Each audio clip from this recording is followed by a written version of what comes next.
This is really a story of heroes in our community. And we had a student with a serious medical issue about a month and a half to 2 months ago.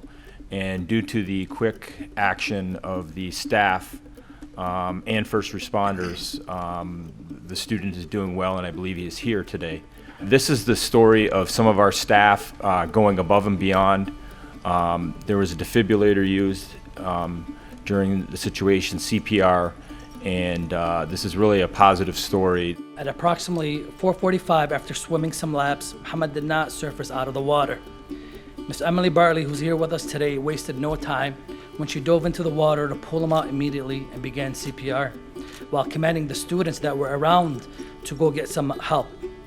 The students, realizing the gravity of the situation, sprung into action, running to the gym where Ms. Ozinski, our assistant principal, and I were supervising a volleyball match. Mr. Courtright, who's here with us also, was made aware of the situation, and he quickly acted and he retrieved the automated external defibrillator, the AED, and set it up while Mrs. Bartley continued with CPR. At the same time, I contacted EMS, and the first responders were at McCullough Eunice within minutes. The first responders quickly jumped in and continued with CPR. Eventually, the first responders would have to use the AED. Within minutes, Muhammad was transferred to Children's Hospital, where he received medical care that he required. Dearborn Public Schools, social workers, our support staff, the teachers, and the administrative team came together to ensure that our trauma plan was in place and the supports were available to all of our staff, students, and parents in dealing with the situation. In closing, I'd like to once again thank and recognize the efforts of all the individuals that helped save Muhammad's life and those that supported the McCullough Eunice community during this emotional time.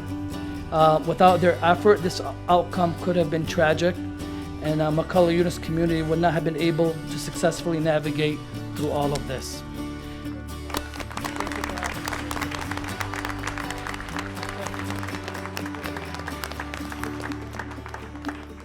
So on the agenda for tonight, the board is looking at passing the following resolution.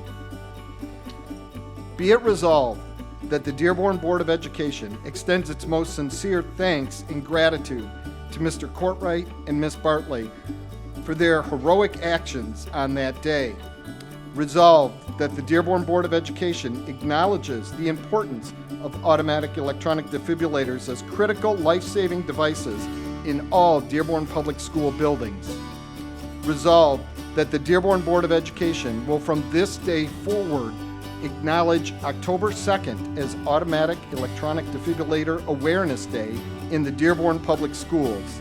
And resolved that the Dearborn Board of Education urges all district buildings to use October 2nd as a day to ensure all AED devices are in proper working order and inspect all other first aid supplies.